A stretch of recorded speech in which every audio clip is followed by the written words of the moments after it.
This is Father Vogel. We continue our series on St. Francis de Sales' Introduction to the Devout Life.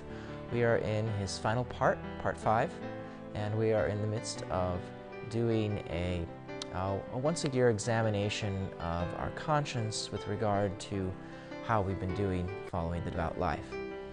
We are in Chapter 6 now, looking at an examination of our state with regard to our neighbor.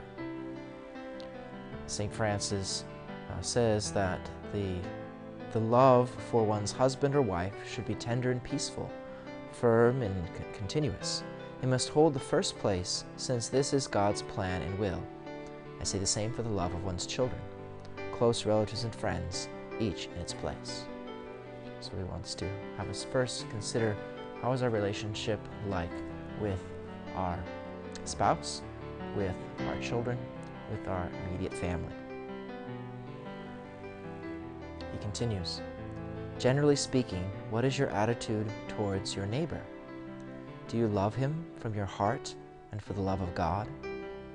In order to discern this well, call to mind certain persons whom you think are troublesome and unpleasant.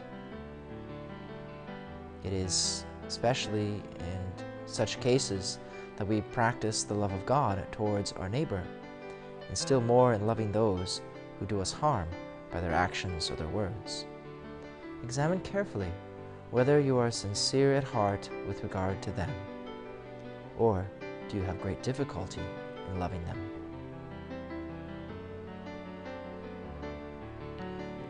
Do you readily speak ill of your neighbor, especially of those who dislike you? Do you do anything evil to your neighbor directly or indirectly?